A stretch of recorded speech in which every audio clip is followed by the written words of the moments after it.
Hello students, आज मैं फिर से और आज फिर हम साइंस और टेक्नोलॉजी का ही पार्ट लेकर चलेंगे। और लास्ट टाइम मैंने आपको ऑर्बिट्स बताई थी, उसके अलावा कुछ गैलेक्सीज के बारे में हमने बात की थी। ठीक है, अब थोड़ा सा और हम देखते हैं। और आज हम जो बात करेंगे वो बात करेंगे कि उपग्रह की स्थिति के आधार पर, भाई उपग्रह बेसिकली क्या होगा। मैं अब जो उपग्रह की बात करूंगा वो उपग्रह का मतलब है सैटेलाइट, कृत्रिम उपग्रह सैटेलाइट की बात करूंगा। तो अब सैटेलाइट की स्थिति के आधार पर जो कक्षाएं बनेंगी अब हम उसकी बात करते हैं। ठीक है, तो साइंस और टेक्नोलॉजी की बात कर रहा हूं मैं आज फिर से, साइंस एंड टेक। इसमें आज हम बात करेंगे कि पृथ्वी के उपग्रह यानी कि सैटेलाइट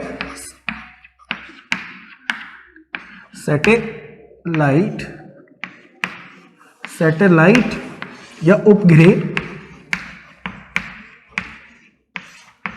ठीक है, सैटेलाइट या उपग्रह की स्थिति के आधार पर कक्षाएं।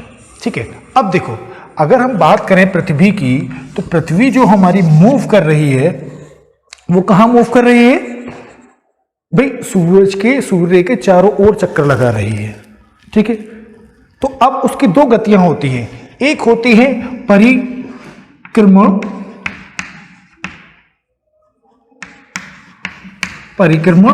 और परिभ्रमण।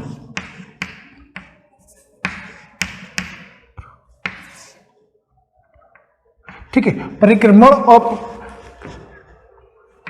परिभ्रमण। परिक्रमण क्या हो गया?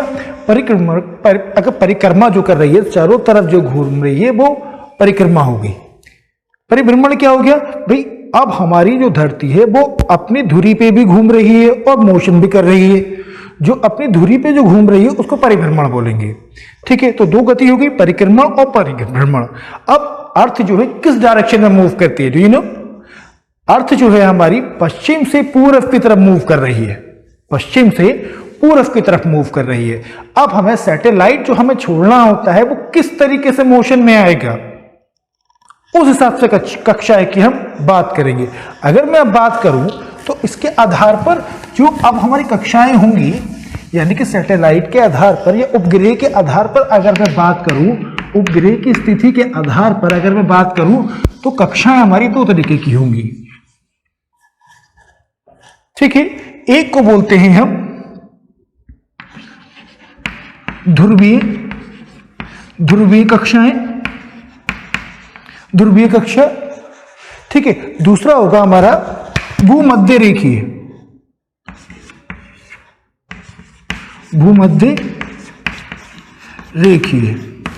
कक्षाएं। ठीक है, अब इसको बोलते हैं पोलर ऑर्बिट और इसको बोलते हैं इक्वेटोरियल ऑर्बिट। ठीक, अब जो हमारी अर्थ होती है, अर्थ के बीच में काल्पनिक रेखा को हम मानते हैं, जिसको हम मानते हैं क्या? भूमध्य रेखीय। ठीक है, दूसरा हो गए हमारे और ध्रुव।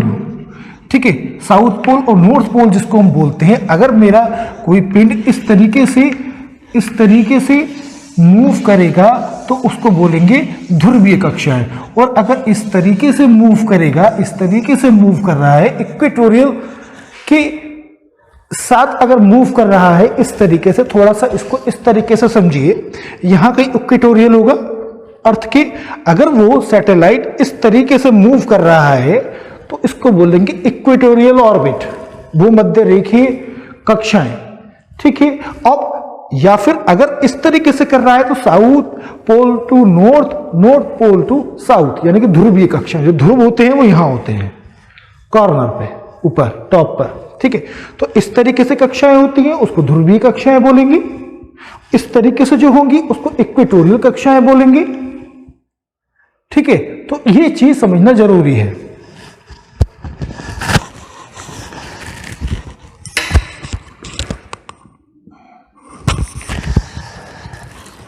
फाइन, तो अब इस चीज को समझिए। अगर इक्वेटोरियल की बात कर रहा हूं तो इक्वेटोरियल का मतलब जो सैटेलाइट है वो इस तरीके से मूव करेगा। ओके, और अगर मैं पोलर ऑर्बिट्स की बात कर रहा हूं तो इस तरीके से मूव करेगा। ये दो तरीके के मोशन होते हैं जिसमें सैटेलाइट हमारा मूव करता है। अब इसमें भी अगर मैं पोलर ऑर्बिट की बात करूं, इसमें कुछ कक्षाएं होती हैं जिसको बोलते हैं हम सिंक्रोनियस या बोलेंगे सौर समकालीन कक्षाएं। सौर समकालीन कक्षाएं किसे बोलेंगे, इस चीज को समझिए आप। भाई सपोज यहां कहीं सूरज है, ठीक है, यहां कहीं सूरज है। अब अगर मैं बात करूं कि अगर जो मेरा सैटेलाइट मूव कर रहा है, दो तरीके से मूव कर रहा है, इस तरीके से भी मूव कर सकता है, ठीक है, उसके अलावा इस तरीके से भी मूव कर सकता है, ठीक है। तो अब अगर इस तरीके से मूव कर रहा है तो आधे टाइम तो वो सूरज के सामने रहेगा और आधे टाइम सूरज के से दूर रहेगा, यानी कि सूरज की रोशनी उस पर नहीं पड़ेगी, ठीक है। लेकिन अगर वो ऐसे कर रहा है तो उस कंडीशन में पोलर ऑर्बिट है, लेकिन हर समय सूरज के सामने रहेगा। तो ऐसी कक्षाएं जिसमें उपग्रह हमेशा सूरज के सामने रहता है, ऐसे उपग्रह की कक्षाएं जो होती हैं सौर समकालीन कक्षाएं बोलेंगे या सन सिंक्रोनियस ऑर्बिट बोलेंगे। सन सिंक्रोनियस ऑर्बिट क्या हो गया, सन सिंक्रोनियस ऑर्बिट वो हो गए जिसमें हमारा सैटेलाइट पोलर ऑर्बिट में मूव करता है, ठीक है, उसी में घूमेगा, परिक्रमा करेगा, लेकिन हमेशा सूरज के सामने रहता है। उससे क्या फायदा है सूरज के सामने रहने से, भाई सैटेलाइट ऊपर जाती हैं, वर्किंग करती हैं, उनमें बैटरीज लगी होती हैं, वो बैटरीज सूरज से चार्ज होती रहती हैं। जो रिमोट सेंसिंग सैटेलाइट्स होती हैं वो यहां छोड़ी जाती हैं, भाई एनर्जी मिलेगी तभी तो बैटरी चार्ज होगी। अब आधे टाइम में तो वो भाई सूरज के सामने है, आधे टाइम नहीं, यानी कि आधे टाइम तो बैटरी चार्ज हो सकती है, आधे टाइम नहीं। यहां क्या है, हमेशा सूरज की रोशनी मिल रही है, दैट मीन्स कि बैटरी हमेशा चार्ज रहेगी, वर्किंग अच्छे से करेगा। इसको बोलते हैं सन सिंक्रोनियस ऑर्बिट, जो हमेशा सूरज के सामने रहेगा। फाइन। अब यहां एक चीज और देखें कि जितनी भी पोलर ऑर्बिट्स होंगी, भाई जितनी भी पोलर ऑर्बिट्स हैं, ठीक, क्या वो सन सिंक्रोनियस ऑर्बिट भी होंगी? क्वेश्चन ये बनता है, भाई पोलर ऑर्बिट ऐसे भी हो सकता है, ठीक, पोलर ऑर्बिट में ऐसे भी कक्षाएं हो सकती हैं। तो क्वेश्चन ये है कि हर एक पोलर ऑर्बिट सन सिंक्रोनियस है? नहीं भाई, इस तरीके की बात करूं तो आधे टाइम तो सूरज के सामने है, आधे टाइम नहीं है। लेकिन ऐसे बात करूं तो हर सिंक्रोनियस ऑर्बिट जो होगी पोलर ऑर्बिट तो होगी, हर सन सिंक्रोनाइज ऑर्बिट जो होगी पोलर ऑर्बिट होगी, यानी कि सौर समकालीन कक्षाएं ध्रुवीय कक्षाएं होंगी। लेकिन यह जरूरी नहीं है कि हर एक ध्रुवीय कक्षा सौर समकालीन होगी, क्योंकि भाई ये भी तो मूव करेगा ना। जब इस तरीके से मूव कर रहा है तो सौर समकालीन नहीं है, हर समय सूरज नहीं रहेगा, आधे टाइम सूरज रहेगा, ठीक है। अब इक्वेटोरियल में क्या होगा, इस तरीके से मूव करेगा। फाइन। अब थोड़ा सा आगे बढ़ते हैं,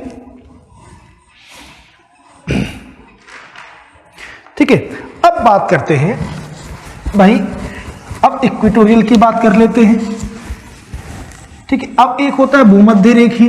भूमध्य रेखीय में क्या होगा कि इक्वेटोरियल के रिस्पेक्ट में, जो इक्वेटोरियल मतलब इस तरीके से मूव होगा। अब जो सैटेलाइट होगा ये इस तरीके से मूव होगा, ठीक। सपोज ये मेरी अर्थ है, तो अब जो सैटेलाइट मूव करेगा वो ऐसे मूव करेगा, ठीक है। तो इसको बोलेंगे हम इक्वेटोरियल ऑर्बिट। इक्वेटोरियल ऑर्बिट बोलेंगे या भूमध्य रेखीय कक्षाएं बोलेंगे, ठीक है। अब इसमें भी होता है समकालीन, भूसमकालीन। भूसमकालीन कक्षाएं क्यों, क्या होता है भूसमकालीन कक्षाएं? बोलता है कि जो हमारी ऑर्बिट है, ठीक है, वो ऑर्बिट बेसिकली जरूरी नहीं है कि इसके करेस्पॉन्डेंस हो या इसके पैरेलल में हो, वो इस पे ऑर्बिट कोई एक एंगल बना सकती है। ये यानी कि ऐसे कक्षाएं जो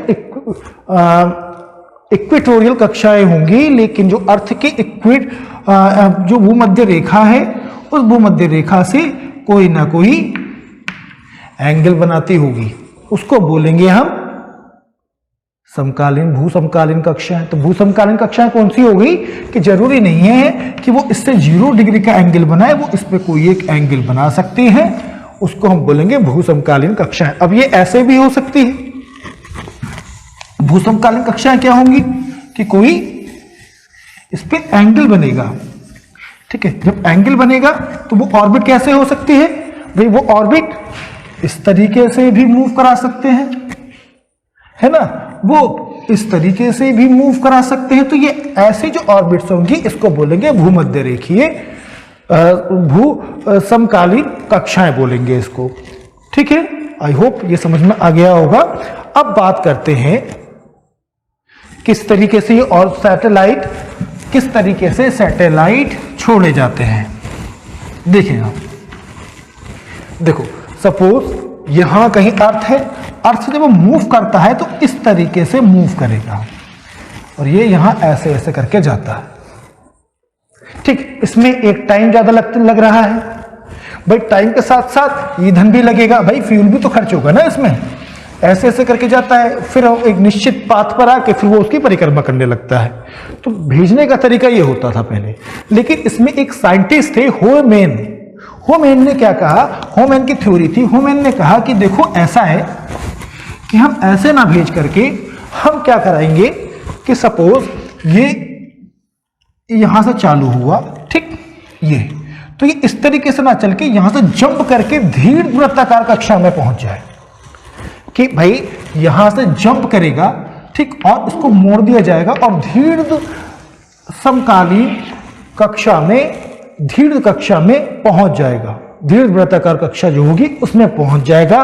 और इसको किसने दिया था, होमेन ट्रांसफर थ्योरी बोलते हैं इसको, ऑर्बिट बोलते हैं इसको, ठीक है। ये एक होमेन करके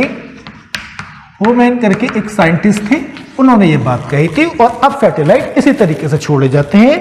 वो क्या करेंगे, एक निश्चित पाथ के आने के बाद सीधे वृत्ताकार, दीर्घ वृत्ताकार ऑर्बिट में मूव करेगा और फिर इस तरीके से मूव करने लगता है। इसमें टाइम कम लगता है, उसके अलावा इसमें बल भी कम लगेगा। जब बल कम लगेगा तो फ्यूल भी हमारा कम लगेगा भाई। फ्यूल उसको यहां तो पृथ्वी की ग्रेविटेशनल फोर्स के साथ वो मूव कर रहा था, यहां हमने फ्यूल जलाया, थोड़ा फोर्स दिया, ऊपर भगाया और इसकी डायरेक्शन वो चेंज कर दिया। अब जो पृथ्वी का, जो अर्थ का ग्रेविटेशनल फोर्स है उसके साथ, उसके अधीन ये मूव कर रहा है, ठीक है। तो ये कक्षा हो गई, ये उसको बोलेंगे हम ट्रांसफर ऑर्बिट। ये जो हो रही है इसको, यहां से जो मूव करके जा रहा है इसको बोलेंगे ट्रांसफर ऑर्बिट। और जो वृत्ताकार, जो दीर्घ वृत्ताकार में मूव कर रहा है इसको बोलते हैं GTO, जियो ट्रांसफर ऑर्बिट। फाइन। अब ये बताइए मुझे थोड़ा सा, अब हम और बात कर लेते हैं कि कृत्रिम उपग्रह होता क्या है। उपग्रह, ये सैटेलाइट है क्या। सैटेलाइट कोई एक इलेक्ट्रॉनिक मशीन होती है जिसको किसी एक स्पेसिफिक रीजन से उसको जो है छोड़ा जाता है ब्रह्मांड में, सौरमंडल में, ठीक है। वो एक इलेक्ट्रॉनिक मशीन है, ठीक, इसको लॉन्च किया जाता है। अच्छा, अब आप मुझे ये बताइए, क्या ऐसा हो सकता है कि उपग्रह को हम कहीं से भी लॉन्च कर दें। भाई मैं यूपी का हूं तो यूपी के, ठीक है, बरेली से या मुरादाबाद से कहीं से इसको हम लॉन्च कर दें, या कोई बिहार से है तो वो कह रहा है कि ठीक है हम तो अपना लॉन्चिंग पैड पटना में बनाते हैं, दिल्ली वाले कह रहे हैं कि हम दिल्ली में बनाते हैं। क्या ऐसा पॉसिबल है कि कहीं से भी हम सैटेलाइट लॉन्च कर सकते हैं? नहीं, ऐसा नहीं है। उसके लिए कुछ रूल्स होते हैं भाई। सैटेलाइट को कहीं भी लॉन्च नहीं किया जा सकता, उसके लिए कुछ रूल होते हैं। पहला रूल होता है, जब अगर सैटेलाइट हमें लॉन्च करनी है तो पहला रूल होता है कि आबादी के क्षेत्र से दूर हो, ठीक। कहां? आबादी का जो क्षेत्र होगा उस आबादी के क्षेत्र से दूर होना चाहिए। रीजन भाई, जब सैटेलाइट उड़ेगा तो अपना जो मलबा होगा वो गिरता है उसका, ठीक है। जब वो गिरेगा, आबादी वाले क्षेत्र पे गिरेगा तो काफी नुकसान होगा, इसलिए इसको आबादी वाले क्षेत्र से दूर होना चाहिए, ठीक है। आबादी वाले क्षेत्र से ये दूर होगा, पहला से, ठीक है। उसके अलावा, ठीक है, उसके अलावा ये हमेशा भूमध्य रेखीय यानी कि इक्वेटोरियल लाइन जो होती है हमारी, उस इक्वेटोरियल लाइन के पास होता है कहीं, भूमध्य रेखा के पास होता है। ऐसा क्यों होता है भाई? पृथ्वी का अपना एक गुरुत्वाकर्षण बल होता है जिसका सामान्यता वैल्यू 9.8 होती है। सामान्यता होती है, सामान्यता का मतलब है कहीं ज्यादा होता है कहीं कम होता है, एवरेज है ये। लेकिन इक्वेटोरियल लाइन पे गुरुत्वाकर्षण बल सबसे कम होता है, ठीक है। इसलिए गुरुत्वाकर्षण बल कम होने के लिए कम पावर लगवानी पड़ती है, तो इसलिए इसको इक्वेटोरियल लाइन के आसपास होना चाहिए। दूसरा सीन, उसके अलावा भाई जब आबादी के क्षेत्र से दूर रखना है तो सामान्यतः लोग इसको, जो अलग अलग कंट्रीज हैं वो इसको समुद्र तट पे बनाते हैं। कहां बनाएंगे? समुद्र तट पे। समुद्र तट पे क्यों बनाएंगे भाई? समुद्र तट पे इसलिए बनाते हैं, अगर मलबा गिरेगा तो पानी में गिरेगा भाई, वहां भी पर्यावरण हमारा दूषित हो रहा है, लेकिन फिर भी लोगों को नुकसान नहीं होगा, इसलिए। उसके अलावा भाई सपोज अगर हम भारत की बात करें, ये भारत है और हमारा यहां कहीं श्रीहरिकोटा है, ठीक है, श्रीहरिकोटा यहां कहीं हमारा इसका लॉन्चिंग पैड बना रखा है, यहां समुद्र है, ठीक। तो नॉर्मली लोग जो बनाते हैं सामान्यतः पूर्वी समुद्री तट पर बनाते हैं। पूर्वी समुद्री तट पर क्यों बना रहे हैं कि भाई पहली चीज कि पूर्वी दिशा में इसलिए बनाया जाता है कि हमारी अर्थ जो मूव कर रही है वो पश्चिम से पूरब की तरफ कर रही है।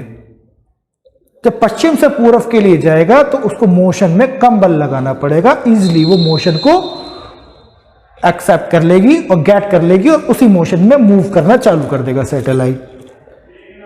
लेकिन एक चीज और, भारत से इक्वेटोरियल लाइन नहीं जाती है, ठीक है। तो भारत से अगर नहीं जाती है तो फिर क्या सीन है? तो उसका क्या सीन है? उसका सीन है कि भारत में अगर ये हमारी अर्थ है तो यहां कहीं equatorial orbit, sorry equatorial line होगी, भूमध्य रेखा, ठीक। लेकिन भूमध्य रेखा यहां पोल से ली जाती है, साउथ और नॉर्थ पोल के अकॉर्डिंग इसको बनाया गया है, काल्पनिक रेखा है। लेकिन अगर हम बात करें तो कहीं ना कहीं अर्थ में यानी कि पृथ्वी पे क्वालिटी मैग्नेट की भी होती है, ठीक है। अगर हम इसके चुंबकीय ध्रुव की बात करें तो चुंबकीय ध्रुव इसके यहां कहीं ऐसे बनेंगे, ठीक है, चुंबकीय ध्रुव इसके यहां बनेंगे। तो इक्वेटोरियल लाइन की अगर बात करूंगा मैं, ठीक है, तो इक्वेटोरियल लाइन कहीं ऐसे होके जाएगी। जब ऐसे होके जाएगी, हम जो इक्वेटोरियल लाइन की बात कर रहे हैं, मैग्नेटिक इक्वेटोरियल लाइन, चुंबकीय भूमध्य रेखा, ठीक। तो वो चुंबकीय भूमध्य रेखा भारत के श्रीहरिकोटा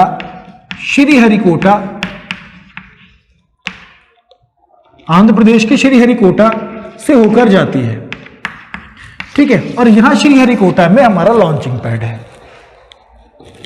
ठीक। तो जितनी भी